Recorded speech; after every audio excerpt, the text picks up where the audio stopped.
Olá, meu nome é Fagner Dantas e esse aqui é o Prazer em Conhecer Lipe, seu ponto de encontro de livros, ideias e pessoas. Então, se você gosta de ler livros, compartilhar ideias e conhecer pessoas, você está no lugar certo. Então, já se inscreve no canal, aciona as nossas notificações e, se gostar desse vídeo, não deixe de dar o seu like. Bom, esse vídeo aqui vai ser um vídeo muito especial, porque não é todo dia que a gente pode comentar aqui um livro de um dos grandes nomes da psicanálise, né, mundial. Estou falando aqui de Jacques Lacan e nós vamos falar de Jacques Lacan a partir da leitura desse livrinho aqui, muito pequenininho, mas super interessante, Lacan, do Vladimir Safatli. Então, antes da gente começar a bater um papo sobre esse livrinho que é pequenininho, mas cheio de conteúdo, eu queria só dizer para vocês que esse aqui é o nosso Prazer em Conhecer Lipe, nosso meio de comunicação para divulgar nossas leituras, estimular a leitura de outras pessoas, estimular o debate sobre livros, estimular o debate sobre a literatura, sobre o que se passa nos livros, sobre a experiência de leitura. Então esse aqui é o nosso espaço para fazer isso, para criar essa comunidade de literófilos, como a gente chama aqui, né, de amantes das letras, amantes de tudo que é feito com as letras, inclusive os nossos queridos livros. Então, se você é um apaixonado ou apaixonada por livros, já sabe, segue a gente aqui no YouTube, né? Se inscreve aqui no nosso canal do YouTube e segue também lá no Instagram. Lá nós temos o @Prazer em Conhecer Lipe e lá nós temos nossos famosos vídeos matinais de segunda, quarta e sexta, sempre trazendo algum papo sobre livros. Então segue a gente lá no Instagram e também, por favor, se inscreva aqui também no nosso canal, fique conosco aqui, acompanhe, aumente ainda mais a nossa comunidade literófila para você ter sempre essa oportunidade de bater um papo sobre livros. Então essa é a ideia aqui do nosso canal, pequeno canal, humilde contribuição para o estímulo da leitura no nosso país. Então é isso, espero que você possa se inscrever e ficar com a gente aqui no nosso canal. Bom, vamos lá, falar desse livrinho aqui, livro pequenininho, sobre uma figura que há muito tempo eu já tinha o interesse em conhecer, né? Já era uma figura que já rondava, né? Já estava, vamos dizer assim, no meu radar de interesses, e quando tive lá recentemente no sebo do João Brandão, né? Querido João Brandão, ali no centro da cidade de Salvador, tive a oportunidade de comprar esse aqui, esse livrinho, R$10, pequenininho, precinho camarada, e aí basicamente o João, sempre é um prazer estar com ele, não deixo nunca de levar algum livrinho, encontrei esse lá e estou acrescentando aí na minha coleção. Claro, li com alguma expectativa, porque é do nosso Vladimir Safatli, o Vladimir Safatli, que é um filósofo, né, um professor de filosofia da USP, é um dos grandes nomes do debate público nacional, e de quem eu já tinha lido esse aqui, A Esquerda que Não Teme Dizer Seu Nome, né? Esse aqui é um livro evidentemente muito mais político, né? Uma vertente muito mais de intervenção política do Vladimir, que evidentemente faz sempre isso, está sempre muito presente, é uma voz sempre muito ativa nos debates públicos. Então já tinha lido esse aqui do Vladimir e sempre acompanho o Vladimir no YouTube, em palestras que ele vem dando. E aí, quando tive a oportunidade de conhecer o Lacan através da fala do Vladimir Safatli, me interessou bastante, por isso que eu de imediato comprei esse livro aqui e vou apresentar rapidamente para vocês. Acabei de fazer a leitura, fiz a leitura acho que uma semana atrás, então estou aqui com os conhecimentos ainda frescos na cabeça e evidentemente temos aqui o nosso roteiro para trazer os pontos mais importantes dessa leitura. Espero que hoje nós possamos ter um vídeo tranquilo, um vídeo rápido, um vídeo de 30 minutos no máximo, não aqueles nossos vídeos de 1 hora e meia. Então a ideia aqui, com um livro desse tamanho, espero que a gente possa fazer uma leitura rápida aqui. Então vamos lá, falando um pouquinho primeiro da biografia, né, na verdade, primeiro um pouquinho da composição do livro, né? O livro ele é composto de uma introdução, é um livro pequeno, como eu disse, 89 páginas, publicado em 2007, e ele tem uma introdução, 4 capítulos, uma conclusão, uma cronologia e uma bibliografia. Então a gente vai meio que apresentar um pouquinho, basicamente, dos conteúdos dos 4 capítulos. Né? Isso a gente vai focar nesses 4 capítulos. Mas eu vou inverter aqui, e para não me deter muito no ponto a ponto da vida do Lacan, eu vou inverter, vou trazer a cronologia da vida do Lacan para o início. Então vou falar um pouquinho da vida do Lacan em cima do que está aqui na cronologia desse livro, com algumas pesquisas a mais, obviamente, alguns detalhezinhos que a gente queria complementar, uma data que faltava, um local que faltava. Então a gente complementou isso um pouquinho da biografia. Então rapidamente, 5 minutinhos para a biografia. Depois aí sim, a gente parte aqui para... Eu vou apresentar rapidamente os pontos principais. Obviamente tem muito mais coisa nesse livro aqui do que o que eu vou trazer aqui, mas é apenas um aperitivo, é apenas os pontos que eu entendo que são mais me chamaram mais a atenção desse livrinho aqui. Então vamos lá. Primeiro, biografia do Lacan, né? Acho que tem 1 milhão de biografias aqui do Lacan, aqui no YouTube, então não vou querer reinventar a roda aqui não. Vou trazer apenas o básico do básico e coisas que eu acredito que conectem, né? que chamem a atenção para alguns aspectos que vão se refletir lá no conteúdo do livro. Então, primeiro de tudo, obviamente, nascimento. O Jacques Lacan, na verdade, o nome completo, né? Jacques-Marie Émile Lacan. Então, esse é o nome dele. Nasceu em Paris, em 13 de abril de 1901, né? Virada aí do século, né? Do século XIX para o século XX, então, 1901. Seu pai é um comerciante, né? Um comerciante simples ali, não é uma família nem abastada, mas também não é uma família de grandes carências, né? Então, é uma família que tem ali uma condição de vida razoável. Ele vai, em 1919, entrar na faculdade de medicina. Então ele de fato entra na faculdade de medicina, se forma inclusive, né? Ele se torna médico legista. Então essa é a formação básica dele. Mas já na faculdade de medicina ele teve contato com a psiquiatria, né? Com esse campo do estudo da medicina que vai avaliar aí as questões mentais, né? As questões psíquicas, eventuais patologias psíquicas. Então ele já teve contato com a psiquiatria. Em 1923, ele tem um primeiro contato com as ideias de Freud. Sigmund Freud, obviamente, né, um dos grandes nomes, se não o maior nome da psicanálise. Então, tem esse primeiro contato com as ideias de Freud em 1923. E em 1926, já é criada, ali em Paris, a Sociedade Parisiense de Psicanálise. Então, já é uma ponte importante aqui, porque ele já está ali nos anos 20, vivenciando muitos aspectos que vão influenciar na sua formação, no seu encaminhamento, melhor dizendo, para o campo da psicanálise, afastando o Lacan do campo da medicina.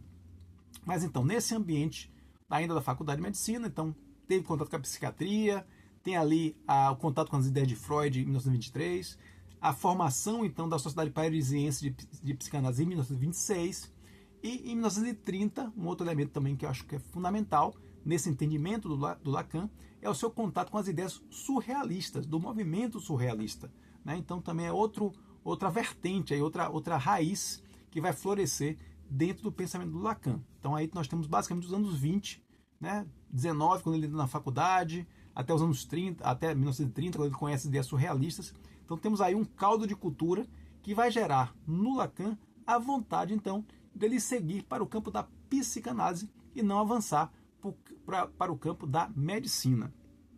Então, ele quando conclui então seu curso de medicina, ele já focado então em seguir no campo da psicanálise, ele vai tomar 2 decisões. Uma primeira decisão é fazer o que era exigido pela Sociedade Parisiense de Psicanálise para se tornar um psicanalista, né? Para que ele se tornasse o que ele gostaria de ser, que era o psicanalista, ele precisaria cumprir algumas condições. Uma dessas condições era ele próprio fazer análise. Então isso era uma condição para ingressar na Sociedade Parisiense de Psicanálise. Então a primeira decisão dele é então precisa fazer análise. E a segunda decisão que ele tomou também foi de que ele gostaria de acompanhar os cursos de um cara que estava surgindo ali, uma figura, um intelectual que estava gravitacionando ali todo mundo em torno dele nos anos 30, que era o Alexander Kojève. Né? O Alexander Kojève, se não me engano, de origem russa, ele tinha um curso sobre a fenomenologia do espírito, que é um livro do Hegel, né? O famoso filósofo alemão. Então, esse curso sobre a fenomenologia do espírito do Hegel, que era dado pelo Alexander Kojève, era um curso muito em voga naquela época, ali no início dos anos 30. Então interessou também, e o Lacan entendeu que aquilo também poderia ser um elemento importante no seu caminho para a psicanálise. Então, a partir daí, com esses elementos em mão, ele vai começar a construir, vai começar a pavimentar o seu caminho em direção à psicanálise. O primeiro movimento nesse sentido foi a sua tese de doutorado. A sua tese de doutorado ela vai ser defendida em 1932, e ela vai ter o seguinte título, né? Da psicose paranoica e suas relações com a personalidade. Esse título, essa pesquisa que ele fez, ele usa aí esses 3 elementos, né? Esse contato que ele tinha com a psiquiatria, os elementos das ideias freudianas e também o contato que ele teve ali com o movimento surrealista. São as 3 bases dessa sua pesquisa que vai gerar essa tese de doutorado, que inclusive vai ser o seu primeiro livro publicado, né? Ele publica posteriormente essa tese de doutorado. Ele vem depois, muitos anos depois, já estabelecido, né, como já era o Jacques Lacan, né, mundialmente conhecido. Ele vem até, ele questiona, ele critica alguns aspectos dessa própria tese, né? Obviamente uma tese ainda num momento que ele estava em formação do seu pensamento, mas de qualquer forma está lá a tese publicada, né, como tese e posteriormente publicada como livro. Um outro elemento importante é o início dele na sua análise. Ele começa a fazer análise, como eu comentei, né, é um dos elementos necessários para ingressar na Sociedade Parisiense de Psicanálise. Ele começa a fazer análise com Rudolf Loewenstein. Então é o primeiro psicanalista que avalia o próprio Lacan, não porque ele, né, quisesse ou achasse importante ou tivesse algum tipo de admiração pelo Rudolf Loewenstein, mas sim porque aquilo era uma condição para ingressar na SPP, né, a Sociedade Parisiense de Psicanálise. Ele começa a fazer, então, essa psicanálise. Bom, em 1933, ele começa, então, o tal do curso, o curso do Alexander Kojève sobre a fenomenologia do espírito do Hegel. Então, esse é um curso que, como eu disse, já estava ali se tornando muito, muito conhecido, muito famoso, e o Lacan entendeu que seria uma porta importante, né? Seria um caminho importante para ele seguir dentro da trajetória dele de construção do seu pensamento, da sua metodologia em torno da psicanálise. Ele começa aí, então, em 33. Lembrando que do Alexander Kojève, a gente vai voltar a isso mais à frente, sai um elemento fundamental para um dos primeiros grandes conceitos desenvolvidos pelo Lacan, que é o conceito de estádio de espelho. O estádio de espelho, ele absorve muito, ele se alimenta muito da teoria do desejo do Kojève, que é interessantíssima, que a gente vai entrar nisso aqui. Foi um dos pontos altos desse livro para mim, dessa leitura para mim, foi conhecer a teoria do desejo do Alexander Kojève, que tem inclusive tem muito a ver com o que eu já pensava, e que é interessante a gente confirmar isso através de um grande pensador como era, obviamente, o Alexander Kojève, e tem inclusive a ver com o título aqui do nosso slogan, que a gente sempre fala aqui, né? A busca nos une. Essa busca incessante, né? Essa busca assim, por conhecimento, tem muito a ver, e eu vou mostrar porquê, tem muito a ver com a teoria do desejo do Alexander Kojève. Conversa muito com essa teoria. Bom, então nós temos aqui 32 a tese de doutorado, 33 o seu ingresso no curso do Alexander Kojève, e em 38 vai acontecer também um elemento importante, que é a entrada efetiva do Jacques Lacan na Sociedade Parisiense de Psicanálise. Então, quando ele consegue entrar na sociedade, ele abandona a análise que ele fazia com Rudolf Loewenstein, né? Então, essa análise que ele fazia, como está muito claro, era meramente uma condição para ele entrar na sociedade. Como ele conseguiu entrar na Sociedade Parisiense de Psicanálise, não precisava mais continuar a análise com Rudolf Loewenstein. Inclusive, não só essa influência do Loewenstein não é significativa para o Lacan, como inclusive, posteriormente, o Loewenstein, já na América, já nos Estados Unidos, vai inclusive criar uma chamada psicologia do ego, que é muito criticada pelo Lacan. Então, não só não havia aí admiração mútua, como inclusive havia questionamentos ao pensamento, ao entendimento que o Loewenstein tinha sobre a questão da psicanálise. Bom, então seguindo adiante, só voltando um pouquinho para a vida pessoal do Lacan, nós estamos aí em 32 ele define a tese, em 33 ele começa a fazer o curso do Kojève, em 34, né, antes dele entrar na Sociedade Parisiense de Psicanálise, em 38, em 34 ele se casa, ele tem seu primeiro casamento. Lacan vai ter duas companheiras mais estáveis, né? A primeira dessas companheiras é Marie-Louise Blodin. A Marie-Louise Blodin, ele casa em 1934 e vai ter 3 filhos com a Marie-Louise. Mas já durante o relacionamento com a Marie-Louise, ele vai ter, logo no mesmo ano, em 1934 ainda, ele vai ter um caso extraconjugal com a Sylvie Bataille. A Sylvie Bataille, que era ex-esposa, acredito que nessa época aqui em 34, talvez ainda até tivesse até o relacionamento com o Georges Bataille, um famoso filósofo também francês, o Georges Bataille, e a Sylvie Bataille, esposa ou ex-esposa dele na época, vai ter um envolvimento com Lacan e será essa segunda companheira de Lacan, inclusive com quem Lacan terá uma outra filha também. Então esse é um pouquinho da vida pessoal. Em 41, né, ele casa em 34 com a Marie-Louise Blodin, vai ter em 34 também, já inicia esse caso extraconjugal com a Silvia Bataille, e em 41 ele se divorcia da Marie-Louise e passa aí sim a viver permanentemente com a Silvia Bataille. Em 51, aí vamos ter sim aí um ponto fundamental da vida do Lacan, que são os seus famosos seminários, os seminários lacanianos, que inclusive, uma dica aqui, vou ver se eu consigo colocar o link aqui mas se não colocar o link aqui na descrição, é fácil você encontrar aqui no YouTube, uma série do Christian Dunker, famosíssimo psicanalista brasileiro, né, uma figura fantástica aqui do YouTube também, que eu já tive a oportunidade de assistir pessoalmente na Bienal do Livro de 2024, ele esteve aqui em Salvador, eu pude assistir essa palestra dele, fantástico, se não me engano, com a Natália Timmerman, estava também na mesma mesa com ele.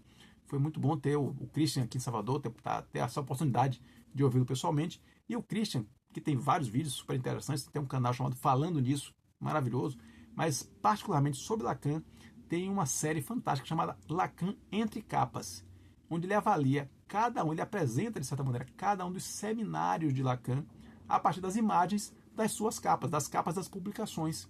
Então esses seminários, só para vocês terem uma ideia de quão importantes são os seminários para o conhecimento do Lacan. Então esses seminários começam em 1951, inicialmente na própria casa do Lacan, na casa dele mesmo, ele tinha ali um pequeno consultório, então ele começava a receber as pessoas ali. Em 58 começou esse bate-papo, esse momento aí de discussão, onde ele discutia casos clínicos e também obras de arte, isso para lapidar, né, para burilar um pouco os conceitos que ele vinha trabalhando, construindo aí o seu instrumental, o seu ferramental no campo da psicanálise.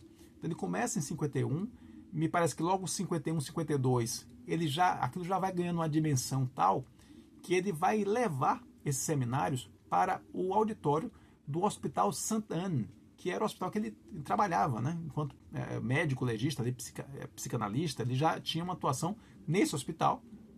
E nesse hospital, no auditório desse hospital, ele começa então as reuniões começam a ficar muito grandes para a casa dele, então ele leva isso para o auditório do Hospital Sainte-Anne já em 53, e continua crescendo os seminários, né? Artistas, intelectuais, começa a virar um verdadeiro ponto de encontro de artistas intelectuais estar nos famosos seminários lacanianos, né, que aconteciam todo ano, né, na virada de ano, sempre 51 para 52, 52 para 53, meio um pouco naquele formato de escola do hemisfério norte, né, de você ter você começa no meio do ano e você acaba no outro ano, aquelas coisas. Mas fato é que os seminários aconteciam sempre de um ano para o outro, então 51, 52, 52, 53 e assim por diante.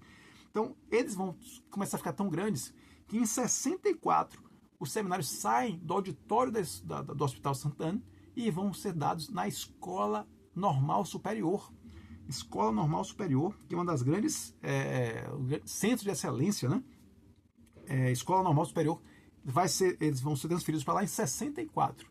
Então, em 53 estão no Sainte-Anne, em 51 começam na própria casa do Jacques Lacan, em 53 vão para o Hospital Sainte-Anne, em 64 vão para a Escola Superior, a Escola Normal Superior, e em 69 passam a ser dadas no auditório da Faculdade de Direito de Sorbonne, né, um dos grandes centros acadêmicos do mundo, né, em 69, para vocês terem uma ideia da dimensão desses seminários e da dimensão da própria fama, né, do próprio nome que o Lacan absorveu aí, né, conseguiu alcançar.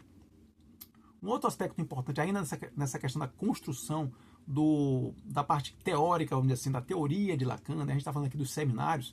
Esses seminários, inclusive, eles começam em 52, ou começam em 51. Então, 51 tem um primeiro seminário, mas que não há muitas transcrições, não há uma transcrição muito oficial desse seminário.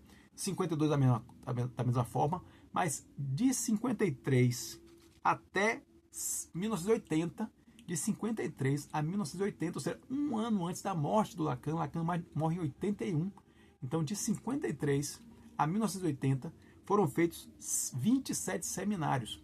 E esses 27 seminários, esses têm transcrições muito definidas, muito bem estruturadas, e esses são os famosos seminários a serem publicados posteriormente em formato de livro. Então, esses são os famosos seminários, os 27. Os seminários de 51 e os de 52 acabaram não sendo, ainda não foram pensados nesse formato de uma transcrição oficial para se tornarem livros. Os 53, de 53 até 80, esses sim, os 27 seminários, né, cada um referente a esse binômio aí desse ano, né, de passagem, 53 para 54, 54 para 55 e assim por diante, todos eles foram transformados em livros, né, as suas transcrições, seus textos originais, seus materiais que eram produzidos para esses seminários foram transformados em livros, e é uma coleção fantástica que vale muito a pena para quem quer ter uma visão muito breve, muito leve também desses seminários. Vale muito a pena essa série do Christian Dunker, o Lacan Entre Capas. Fantástico de assistir. Vou assistir de novo, inclusive, depois de ter lido Lacan, me interessei para voltar e revisitar, né, esses vídeos do Christian Dunker. Então, acho que da parte da produção dele é isso. Uma outra parte muito importante. O Lacan publicou, então, sua tese de doutorado, lá, o da psicanálise, da psicose paranoica e suas relações com a personalidade, de 1932. Mas em 1966, ele tem uma outra publicação importante chamada Escritos. E esse livro, né, esse livro publicado em 1966, ele traz escritos, textos do Lacan de 1936 a 66. Então ele reúne ali muito do seu pensamento.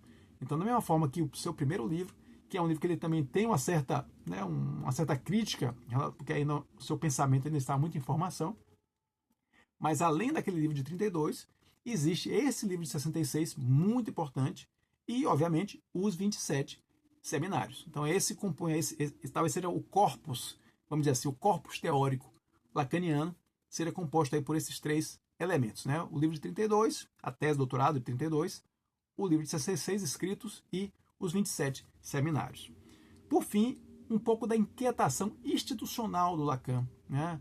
A gente vê que o Lacan ele sai da faculdade de medicina já envolvido na questão da psicanálise, já querendo se encaminhar para a psicanálise, e o primeiro passo que tinha que ser dado era entrar na Sociedade Parisiense de Psicanálise. Então ele entra na Sociedade Parisiense de Psicanálise em 38, e em 53 ele é eleito presidente da Sociedade Parisiense de Psicanálise. Então, teoricamente, teria uma plataforma ótima para ele. Mas não, ele renunciou a essa questão, saiu da Sociedade Parisiense de Psicanálise e entrou numa outra, que era uma instituição nova, que era a Sociedade Francesa de Psicanálise. E porque ele entendia que estava nessa nova instituição, e me parecia que isso de fato aconteceu, ele poderia ter um papel mais relevante, ele poderia ter um papel mais central, teria uma plataforma mais dele, vamos dizer assim, para expressar as ideias dele na Sociedade Francesa de Psicanálise, porque ela estava se construindo ali, né? Começando ali. Só que também, o que aconteceu? Os métodos de Lacan eram muito heterodoxos, né? Eram muito diferentes, né? Então, por conta disso, quando a Sociedade Francesa de Psicanálise quis entrar, quis se vincular à Associação Internacional de Psicanálise, como se fosse assim uma maneira de se legitimar, né, no campo da psicanálise, ele tinha que estar, né, ser membro, né, a Sociedade Francesa de Psicanálise tinha que ser membro da Associação Internacional de Psicanálise. E um dos elementos que dificultava essa entrada da Sociedade Francesa de Psicanálise era justamente a presença, a figura do Lacan. Então, meio que uma condição para a Sociedade Francesa de Psicanálise entrar na Associação Internacional era não ter o Lacan ali, ou não ter o Lacan, pelo menos na condição do que se chamava de psicanalista autodidata, né? Aquele que ensina, aquele que é o que analisa os outros para que os outros possam ser. O papel que o Rudolf Loewenstein fez para o Lacan, ou seja, de ser o analista que analisa aquele pretendente a entrar, o Lacan fazia isso na Sociedade Francesa de Psicanálise. Então, um dos elementos que era uma condição para a Sociedade Francesa entrar na Associação Internacional era não ter o Lacan nessa condição. Então, o Lacan sai da Sociedade Francesa de Psicanálise por conta disso, por conta desse embate, já se colocando de uma maneira muito altiva, né? Não abrindo mão dos seus métodos, né? E preferindo sair da Sociedade Francesa de Psicanálise e criando, aí sim, uma outra escola, que era a Escola Francesa de Psicanálise. Essa já praticamente uma criação dele mesmo. Isso foi em 64. Ele cria a Escola Francesa de Psicanálise em 64. E, posteriormente, ainda antes de morrer, ele ainda vai criar uma outra instituição, que era a Escola da Causa Freudiana. Então, isso mostra um pouco da inquietação, né, de como o Lacan ele não se moldava a, muitas vezes, as regras institucionais. Então, mostra que realmente era uma figura, um espírito muito rebelde. Então isso é um pouquinho da vida do Lacan, isso é um pouquinho do que está aqui no livro do Sarfati, na parte final, na cronologia. Obviamente eu acrescentei alguns elementos aqui, onde eu sentia falta de alguma informação, eu acrescentava com outras pesquisas, mas isso é um pouco da vida dele. Obviamente daria para a gente fazer um vídeo inteiro aqui só sobre as polêmicas e sobre as peripécias da vida do Lacan, mas vamos ficar com isso, né, com esse quadro da vida dele, para aí sim entrarmos no nosso livro, né, na nossa tese, na nossa publicação, que a gente vai bater um papinho hoje aqui com vocês. Então, sobre o livro em si, já entrando no livro, introdução. O que é que chamou a atenção na introdução aqui? Um detalhezinho, como eu disse, o livro obviamente fala muito mais do que isso, eu vou pensar algumas coisas que eu acho que vale a pena a gente trazer aqui para a gente bater esse papo. E para chamar a atenção para quem tiver interesse, obviamente, em se encontrando esse livro por aí, né, tem interesse em lê-lo. Primeira coisa que chamou a atenção na introdução é que, apesar dessa heterodoxia do Lacan, desses métodos tão diversos, tão diferentes do Lacan, ele se apegava, ele se manteve firme, se manteve fiel a dois princípios que são basilares da psicanálise, inclusive desde Freud, né, desde do seu nascedouro mesmo. Esses dois princípios são a desmedicalização, ou seja, não entender que as questões psíquicas, né, as patologias mentais, elas podem ser alvo, né, de processos medicamentosos, né, não podem ser resolvidos a partir de medicamentos. Então essa desmedicamentalização é um elemento fundamental que existe desde o nascimento da psicanálise, ao qual o Lacan se mantém firme. E o outro é que a relação psicanalista-paciente é a única forma de intervenção no processo psicanalítico. Então, outros elementos químicos ou outras técnicas que envolvam outras pessoas, né, isso está fora de questão na psicanálise como um todo. E mesmo Lacan, com toda a sua heterodoxia, ele se aferra, ele se mantém firme em relação a esses dois princípios. Isso é colocado logo na introdução aqui pelo Vladimir Sarfati. No primeiro capítulo, que chama-se Em Direção à Psicanálise, tem dois pontos que eu achei super interessantes. O primeiro é quando o Vladimir Sarfati trata, né, obviamente a partir das ideias do Lacan, do que ele chama de paradoxo, que ele chama não, né? Eu estou sintetizando com as ideias aqui, né? Isso são temas que são tratados aqui, mas não necessariamente com essas palavras, né? Até porque eu estou resumindo, estou sintetizando aqui, para a gente bater um papo. Então, é o que eu chamei aqui de paradoxo da socialização alienante. Né? O que é esse paradoxo da socialização alienante, né, que é tratado aqui de maneira brilhante pelo Vladimir Sarfati a partir, obviamente, de uma construção intelectual do Jacques Lacan?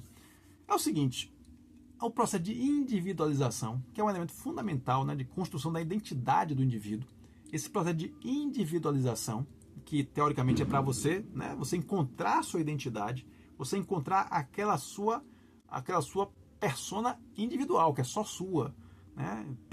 Vamos se aferrar a esse ponto aqui, porque esse é o ponto que cria o paradoxo.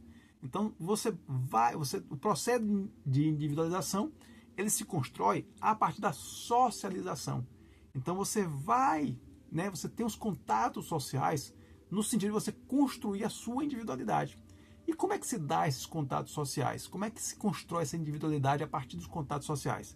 Justamente a partir da mimetização, ou da simulação, ou da imitação, ou da aproximação com tipos sociais ideais, tipos sociais reconhecidos. Então, aí é que entra o paradoxo, percebe? Você está buscando sua individualização a partir da socialização. Só que a socialização cria a individualização pela imitação ou pela referência a elementos outros, elementos que estão justamente na sociedade. Então você busca se individualizar a partir de elementos que estão fora de você. Então esse é o chamado paradoxo alienante, ou seja, você, para buscar individualizar-se, você se aliena de si mesmo, porque você vai buscar essa referência no outro, na sociedade, na socialização. Então essa ideia da socialização alienante eu achei muito interessante. Acho que vale muito aprofundar. Obviamente eu estou fazendo aqui uma leitura muito superficial, até mais, né, o Vladimir já faz uma simplificação, né, obviamente para poder trazer para um campo mais didático, para quem nunca viu, nunca tocou, né, num texto de Lacan, para pelo menos tentar entender a ideia. Mas eu estou aqui simplificando ainda mais. Mas a força dessa ideia, a força desse paradoxo é tão interessante e vale muito a pena a gente se aprofundar nisso. Se você já tiver lido, se você tiver conhecimento sobre essa ideia da socialização alienante, se você quiser trazer aqui, comentar aqui embaixo nos comentários, fazer algum comentário sobre isso, outras obras que tratam disso, né? Achei muito interessante, eu particularmente vou querer me aprofundar mais nessa ideia da socialização alienante, me parece um tema muito interessante. O outro tema que ele traz aqui, nessa primeira parte, aqui no capítulo 1 ainda, é o caso Aimee, que é o único caso clínico que o Lacan de fato tem registrado, né, como uma atuação clínica dele enquanto psicanalista, que é uma mulher que atacou uma atriz, porque entendia que essa atriz estava perseguindo o filho dela, então era um processo paranoico ali, né? Estava havendo um processo de uma patologia mental ali. E o mais interessante é a conclusão, a partir da análise que o Lacan faz desse caso, é o caso Aimee, né, como é conhecido, a partir dessa análise que ele faz, ele chega a uma conclusão muito interessante. Ele observa que essa mulher ela estava em processo de dissocialização, ela não conseguia se relacionar, ela não conseguia manter um padrão normal de relacionamento ali. E ela se sentia preterida, ela me parece que era uma pretendente artista também, e não conseguia ter o reconhecimento que achava que era necessário. Então ela vivia uma série de conflitos ali. E esses conflitos, de certa maneira, o Lacan entendeu que ela sentia que ela estava sendo sempre tratada de maneira desigual, né, por esse coletivo, por essa sociedade como um todo. Então, na visão dele, eu achei muito interessante como é que ele chega nessa visão, nessa conclusão, é de que essa mulher, quando ela fez aquele ato, né, quando ela cometeu aquele crime, ela praticamente procurou a punição, porque essa punição seria a aplicação da lei sobre ela. E a lei era algo que se aplicava a todos. Então, a maneira que ela encontrou de se integrar na sociedade foi se colocar sob o julgo de uma lei que se aplica a todos, cometendo um crime e sendo punida por essa lei. Nesse momento, ela estava sendo tratada como uma igual a todos. Então, achei esse caminho dessa conclusão extremamente interessante, muito bem colocada e eu diria assim, algo surpreendente. Não esperava, né, quando ele começou a contar o caso, jamais chegaria a essa conclusão, mas achei muito interessante esse aspecto de você buscar se integrar, nem que seja através da punição, né? E ele, inclusive, coloca isso dentro da sua metodologia de trabalho, de que casos desse tipo, né, de casos de uma dissocialização muito significativa, uma das prescrições, vamos dizer assim, dos caminhos para se tratar esses casos, era justamente você submeter essa pessoa a um regime de muito rígido, de regras muito rígidas, que ela se sentiria, vamos dizer assim, de certa maneira, acolhida por essas regras, né, muito rígidas. Então, inclusive, chega a prescrever aspectos como, por exemplo, se integrar a comunidades religiosas, né, muito rigorosas, para que aquela pessoa se sinta ali de alguma maneira integrada naquela comunidade, justamente pelo rigor de aplicação das suas normas. Então, achei muito interessante esse famoso caso Aimee. Bom, capítulo 2. Capítulo 2 chama-se Desejos sem Imagem. E aqui a gente vai ter justamente aquela ideia do tal do estádio de espelho, né? E como esse estádio de espelho se alimenta da teoria do desejo do Alexander Kojève, que, como eu disse, achei muito interessante, é um dos pontos altos aí da nossa leitura. Ele coloca aqui que, como eu disse, o estádio de espelho é um dos principais conceitos criados pelo Lacan, e esse conceito ele é alimentado por 3 fontes. A teoria do desejo do Kojève, que ele conheceu lá no curso que ele fez, né, em 33, a psicologia do desenvolvimento e a etologia animal. Então, esses 3 elementos aí que mostram um pouco do desenvolvimento do ser, né? Do ser, e aí, mesmo se considerando até aspectos dos instintivos do animal, você trazendo tudo isso para um quadro, né? Para uma moldura lacaniana, você consegue chegar. Ele conseguiu, no caso do próprio Lacan, ele conseguiu, a partir dessa síntese da teoria do desejo do Kojève, da psicologia do desenvolvimento e da etologia animal, construir o que ele chamou de estádio de espelho. Então vamos lá primeiro, porque eu vou destacar, poderia se falar da psicologia do desenvolvimento também e da etologia animal, mas eu vou pontuar aqui a questão da teoria do desejo de Kojève, que eu achei muito interessante. A teoria do desejo do Kojève, ela é baseada que a ideia do desejo, né, como ele colocou aqui, o desejo ele se dava sob o signo da negatividade.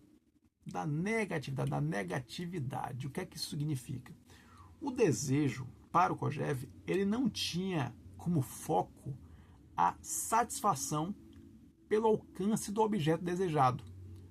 Por exemplo, você tem, sei lá, vamos colocar aqui um desejo, um copo d'água. Você tem sede, você quer chegar no copo d'água e beber aquele copo d'água e extinguir, acabar com a sua sede. Então esse desejo, ele não se referia ao copo d'água, ele se referia ao desejar o copo d'água. Então é como se fosse o desejo, ele se retroalimenta a partir de ausências, de uma insatisfação indeterminada, uma insatisfação perene. Então é uma coisa que certamente vocês já ouviram. As pessoas dizem assim, poxa, fulano chegou em tal lugar e agora já quer mais coisa, chegou em tal lugar e quer mais. Sei lá, conseguiu 1 milhão e agora quer uma piada que eu sempre ouvi, né? O que é um milionário? É um bilionário frustrado. Ou seja, o cara chegou no 1 milhão, agora ele quer 1 bilhão e assim por diante. Então essa insatisfação constante tem muito a ver com essa ideia da teoria do desejo do Kojève, que é essa ideia de que o desejo não deseja objetos. O desejo deseja desejo. Ou, como eu simplifiquei aqui, o desejo deseja desejar. Então é muito mais o processo de desejar permanentemente uma ausência acima de outra, a partir de outra, a partir de outra, a partir de outra, do que necessariamente alcançar, né, estabelecer um objetivo e alcançar aquele objetivo. Então extinguir o meu desejo. Na verdade, o desejo quer sempre o próximo objetivo, quer sempre a próxima satisfação.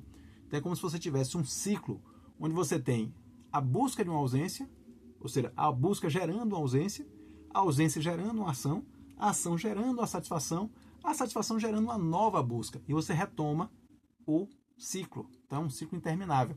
Então até coloco aqui de certa maneira que o homem ele está continuamente em movimento porque ele é tracionado por uma infinita sequência de ausências. Então ele está sempre partindo para a próxima ausência, partindo para a próxima satisfação, porque ele nunca está satisfeito. É até como eu comentei aqui, né? Eu sempre coloco aqui, nós estamos, a busca nos une, essa busca é uma busca infinita de saber. Então essa busca nunca acaba. Então a gente vai ler tantos livros quanto forem, a gente vai ler tantos romances, tantos clássicos, tantos livros de filosofia, mas a busca pelo saber ela nunca acaba. Ela é uma busca infinita, né? Então esse é um pouquinho, por isso que eu disse que tem a ver um pouco com o nosso dia a dia aqui, enquanto buscadores, com essa brilhante teoria do desejo aqui do Alexander Kojève, que eu não conhecia, e também é outro tema que eu vou querer me aprofundar aqui, né? Então, voltando, a partir dessa teoria do desejo do Kojève, da psicologia do desenvolvimento e da etologia animal, o Lacan vai construir então esse conceito do estádio de espelho. O que é o estádio de espelho? Estádio de espelho, aqui obviamente de maneira muito breve, muito superficial, né? Não sei nem se eu estou conseguindo captar completamente o que o Vladimir Safatli colocou aqui, já de maneira muito didática, né? Mas de maneira muito geral, ele coloca aqui o bebê, né? Por isso que a psicologia do desenvolvimento tem muito a ver com isso, e a etologia animal também, pela questão do próprio processo instintivo, né? O bebê, ele entre o 6º e o 18º mês de vida, ele não consegue distinguir, ou melhor, ele começa a distinguir, ele começa a fazer uma menção, a perceber seu corpo como uma unidade. Até essa fase do 18º mês, ele se enxerga muito como de uma maneira muito parcial. Então é a mão, é o excremento, é o peito da mãe. Então esses elementos são muito soltos no espaço. E ele, enquanto bebê, ele, enquanto individualidade, enquanto unidade, ele não se percebe nessa integralidade. Então, quando é que ele começa a se perceber como uma unidade? Justamente no processo de percepção da imagem especular, né? De espelhamento, vamos dizer assim. Esse espelhamento pode ser tanto a imagem dele no espelho, do próprio bebê no espelho, ele se vê no espelho, se reconhece enquanto uma unidade, quanto também a imagem de um outro bebê, né, que ele vê como um bebê também, como ele, que ele vê que é uma unidade. Então, esse processo esse estádio de espelho, onde a partir da imagem refletida, o bebê percebe-se como uma unidade, é que é uma fase fundamental para o processo de desenvolvimento mental. E que algumas patologias mentais, elas decorrem justamente de uma fixação no estádio de espelho. Ou seja, você não consegue evoluir para a socialização, você não consegue evoluir para a alteridade. Você fica preso naquela ideia da unidade a partir da sua própria imagem, mesmo que seja uma imagem refletida ou de outro, mas esse outro como se você estivesse se olhando. Então essa fixação no estádio de espelho acaba sendo causadora de algumas das patologias mentais que o Lacan veio então a estudar. Então ele criou, né, esse conceito a partir dessas três fontes e evidentemente é um conceito extremamente importante para perceber algumas patologias mentais por conta dessa fixação no estádio de espelho e não avanço para o desenvolvimento normal, aí, né, natural das percepções. Um outro aspecto também, ainda no capítulo 2, é o da clínica lacaniana, como ele descreve a clínica lacaniana. Essa clínica ela tem, de um lado, a crítica da alienação do eu, e a gente já falou isso quando a gente falou aqui da socialização alienante. Então ela busca criticar essa alienação do eu e, por outro lado, essa defesa do desejo negativo, né? da teoria do desejo do Kojève. Então essa clínica lacaniana ela vai ter esses dois pilares. Né? De um lado, a crítica à alienação do eu e, do outro lado, a defesa desse conceito negativo do desejo. Então, ela vai se basear no reconhecimento intersubjetivo do desejo. Então, ele já parte dessa intersubjetividade, que vamos ver mais à frente, que é um dos temas que ele vai rever na sua própria teoria. Mas aqui, nesse momento aqui, nós temos essa ideia de que o elemento fundamental é o reconhecimento intersubjetivo do desejo, em que as patologias mentais seriam decorrentes de déficits desses reconhecimentos intersubjetivos do desejo. Então essa seria a maneira de abordagem, né? a maneira como a clínica lacaniana aborda as patologias mentais. Então a superação desses déficits se daria através da reorientação pelo psicanalista da palavra do sujeito do desejo. Então esse é como ele descreve aqui, né? Ele diferencia o sujeito do desejo, que é esse sujeito mais interno, mais essencial do homem, com o eu paranoico, formado justamente pelaquela socialização alienante. Então, o produto da socialização alienante é o eu paranoico, enquanto que você tem mais internamente, de maneira mais essencial, o sujeito do desejo. Então, ele até separa o eu do sujeito. Isso é um elemento importante também, que é abordado aqui pelo Vladimir Safato nesse livro aqui. Então, a intenção então, do psicanalista é, a partir da sua relação com o paciente, ele reorientar a maneira, a linguagem do sujeito do desejo para que ela seja mais adequada ao seu processo, né, de apaziguamento, vamos dizer assim. Talvez não seja nem a melhor palavra, o apaziguamento, mas de que ele aquele processo que possibilite a ele o reconhecimento intersubjetivo do desejo. Então esse é o ponto fundamental, esse é o elemento, né, é o ponto de chegada onde a clínica lacaniana, nesse primeiro momento aqui, ela quer alcançar. Vamos ver que nos anos 60, se não me engano, vai haver uma mudança em relação a essa centralidade da intersubjetividade para a clínica lacaniana. Mas nesse primeiro momento, esse é o objetivo, o psicanalista orientar a maneira como a linguagem vai expressar esse desejo do sujeito. E um outro aspecto importante também é que o analista deve se comportar como um espelho vazio.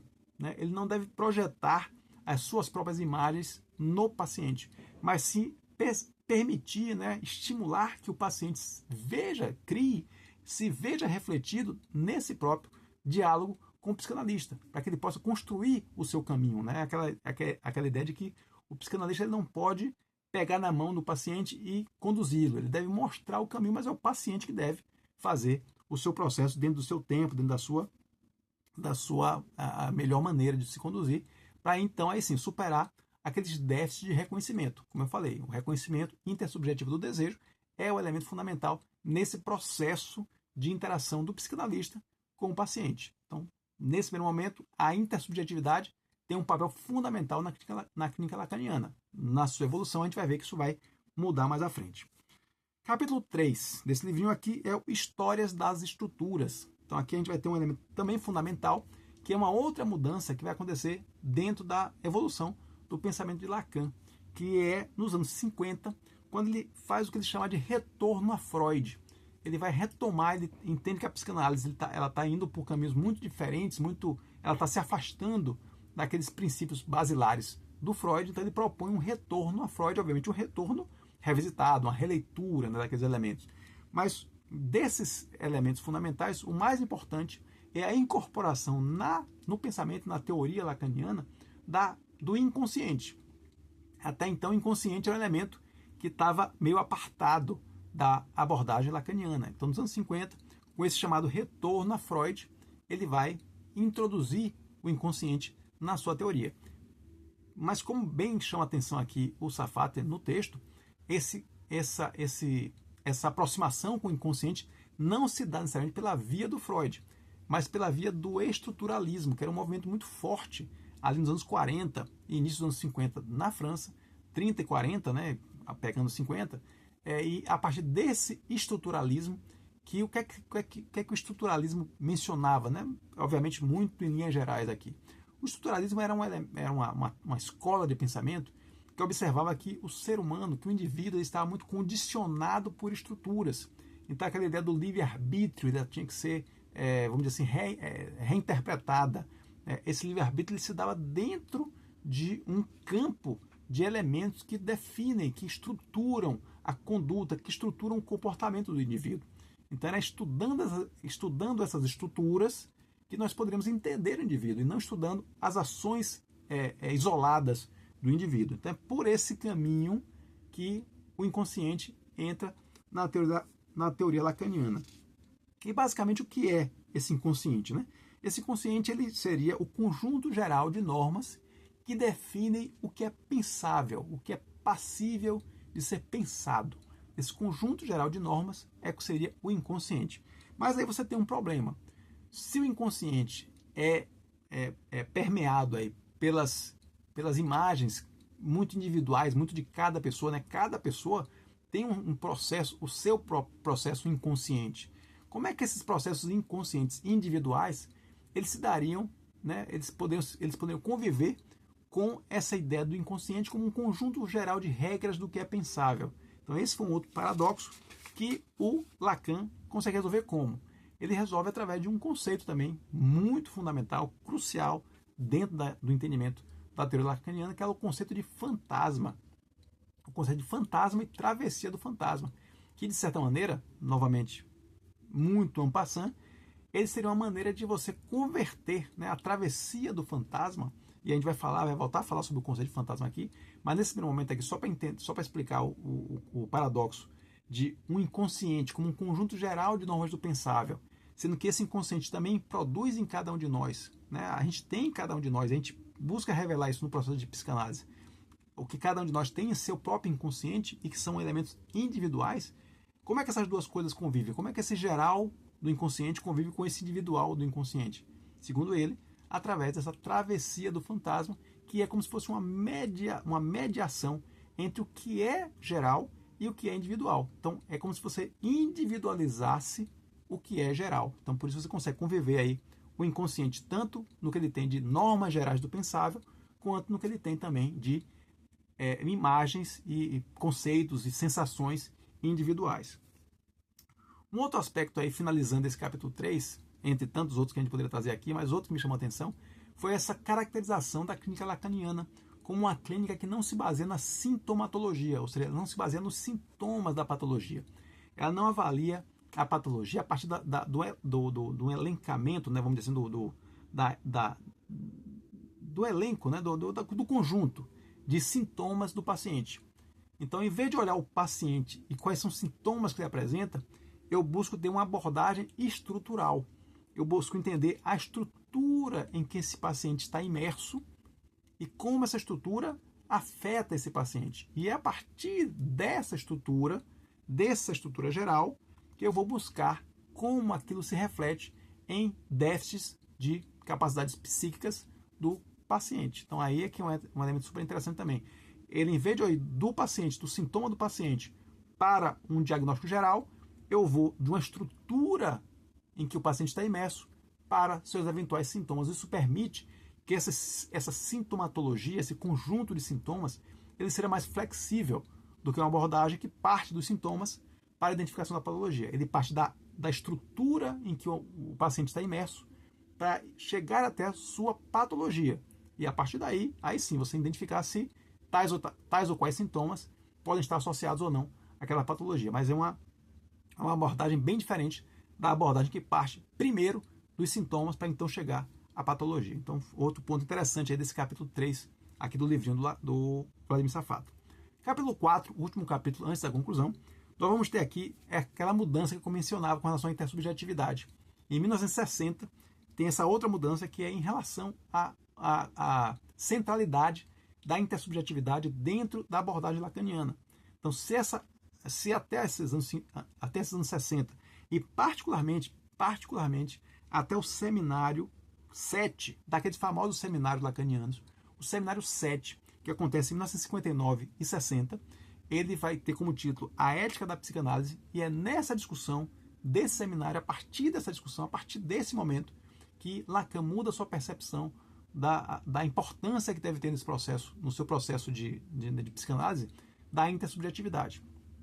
Até 60, Lacan via como sendo o papel do processo psicanalítico seria reconstituir os vínculos intersubjetivos do paciente. Então, se essa forma de conduzir o processo, né, essa forma de se curar, entre aspas, se curar o paciente, seria fazendo com que houvesse o reconhecimento, melhor, a reconstituição dos seus vínculos sociais, dos seus vínculos intersubjetivos. E ele vai observar isso, né, esse processo, essa mudança de entendimento sobre o papel da intersubjetividade a partir do que a gente já tinha visto anteriormente, que era a tal da travessia do fantasma. E ele faz isso de uma maneira muito interessante. Ele não faz isso através de uma abordagem de um caso clínico. Ele faz isso a partir da análise de uma obra de arte, no caso de um romance escrito pela Marguerite Duras, chamado O Deslumbramento de Love V. Stein.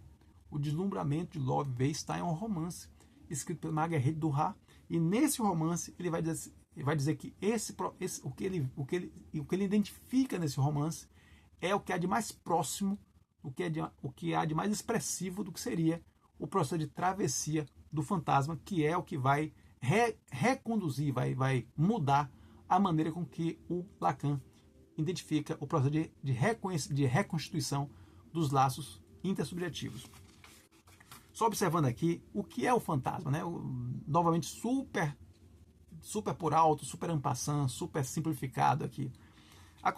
O conceito de fantasma seria um modo do sujeito constituir ele mesmo o objeto para o desejo do outro, de modo que esse desejo do outro, que forma o sujeito em questão, ou seja, voltando aqui para ficar claro que é um movimento de idas e vidas. Então, o sujeito, que é o nosso elemento chave aqui, nosso elemento A, que é o elemento, vamos dizer, seria o paciente, o sujeito, ele tem que projetar, ele tem que constituir o desejo do outro, porque o desejo do outro é o desejo desse outro, dessa alteridade, desse outro que não é ele, que vai constituir o próprio sujeito. Então, para que ele não seja constituído de uma maneira externa por esse outro, e aí o elemento da alienação, que para o Lacan sempre é um elemento a ser combatido. Então, para que não haja essa alienação total, vamos dizer assim, né, que esse sujeito não seja completamente construído por esse outro, pelo desejo desse outro, ele constitui, de certa maneira, uma versão desse desejo do outro, para que, quando houver esse retorno, quando houver essa retroalimentação para ele próprio, para a sua própria constituição, ele não vai ser constituído totalmente do desejo do outro, mas sim de algo que ele próprio constituiu, ou seja, que ele também é responsável por esse elemento que vai voltar e vai constituí-lo. Então isso reduz, isso minimiza o seu processo de alienação. Então esse é um pouco do que seria a travessia, essa intermediação entre esses dois polos, né? O desejo que eu constituo para o outro e a formação, a contribuição que esse desejo do outro dá para a minha própria constituição, essa intermediação que seria a famosa travessia do fantasma. E por que isso impacta diretamente na ideia da intersubjetividade em Lacan? Porque o romance, quando ele avalia o romance, ele vê que o romance, que fala de um triângulo amoroso, eu não vou entrar em detalhes aqui, mas o romance trata de um triângulo amoroso, e ao final não há uma resolução desse triângulo amoroso, não há um final feliz, vamos dizer assim. Há uma conscientização do papel daquela dor dentro daquele processo, daquele relacionamento que de alguma maneira é um relacionamento traumático e traumatizado. Mas esse trauma ele é ressignificado no processo do romance. Então ele acaba o romance sem chegar numa conclusão, que seria uma conclusão feliz, mas ao mesmo tempo entendendo de uma maneira mais produtiva, de uma maneira mais construtiva, o que era aquele trauma. Então essa noção de trauma como um elemento que não necessariamente precisa ser eliminado no processo de cura, entre aspas, entre muitas aspas aqui, que é o novo entendimento de Lacan a partir dos anos 60 para essa ideia da recomposição dos laços intersubjetivos, que antes dos anos 60 era um elemento fundamental no seu processo de interação com o paciente, né? O que se gostaria de alcançar a partir da psicanálise, a partir desse processo com o paciente, seria essa reconstituição dos laços, dos vínculos intersubjetivos.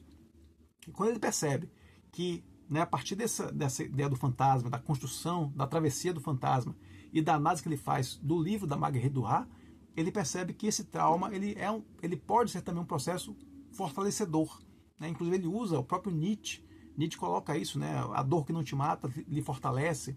Então essa concepção da dor como algo não necessariamente eliminável é o elemento que vai modificar a percepção do papel da intersubjetividade para o Lacan a partir dos anos 60. Então, só para resumir aqui, ele coloca que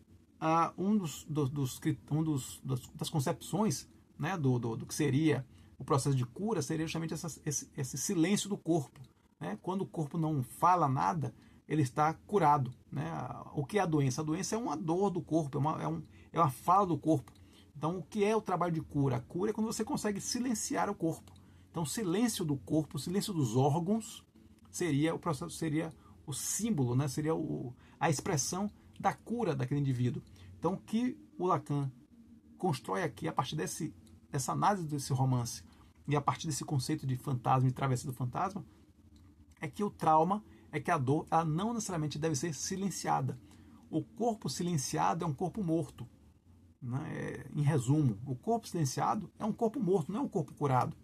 O corpo curado é o corpo que fala, ainda que essa fala seja um grito de dor. Então esse é um pouco do resumo aqui que a gente pode construir, mas a partir de ideias bastante interessantes, que eu digo, como eu já comentei anteriormente, vale muito a pena voltar a essas ideias aqui, porque é um mergulho. Isso aqui certamente tem muito pano para manga aqui, mas só em pensar de que você pode enxergar a dor de outra forma, que não meramente um elemento a ser eliminado, mas sim um elemento que você deve aprender a conviver e aprender a ter aquele trauma como elemento de produtividade, de positividade.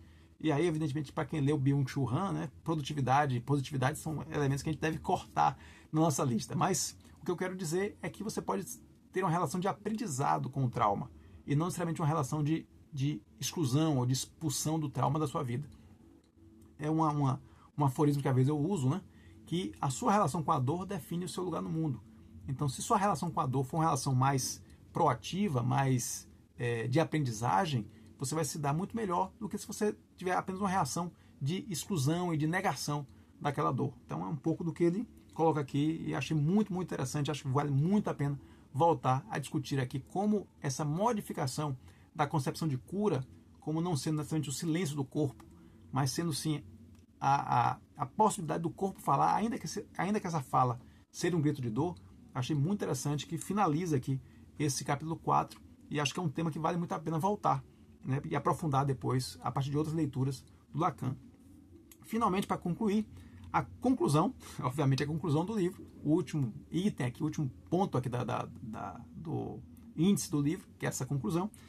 Entre várias coisas, eu vou trazer aqui basicamente o que eu acho que resume, né, o que é, ao final dessas modificações, inclusive das modificações dos anos 50, com a introdução do inconsciente, e dos anos 60, com essa modificação do papel central da intersubjetividade e do próprio conceito de cura, né?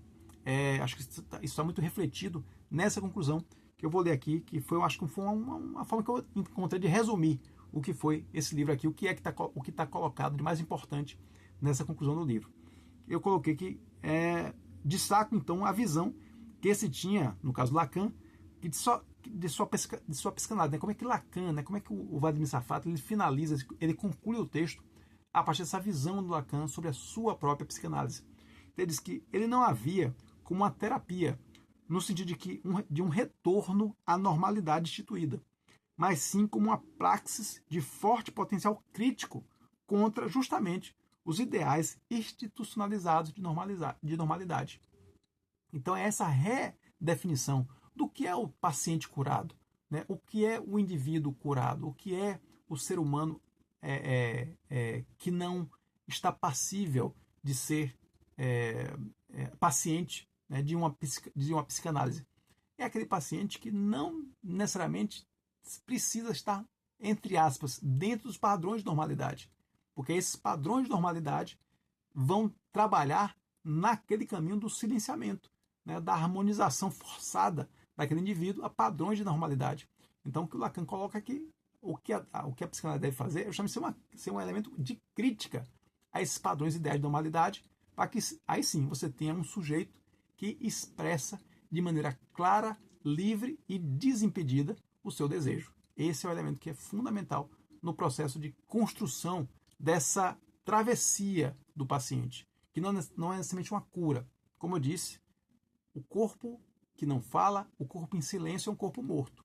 O corpo vivo, ele fala, ainda que essa fala seja um grito de dor. Então, acho que esse grito de dor muitas vezes se expressa por um padrão de comportamento que não é o normal, não é o normal idealizado, mas ainda assim, para Lacan, se esse padrão de comportamento ele expressa de fato o desejo daquele sujeito, é esse padrão de comportamento que deve ser fortalecido e não silenciado.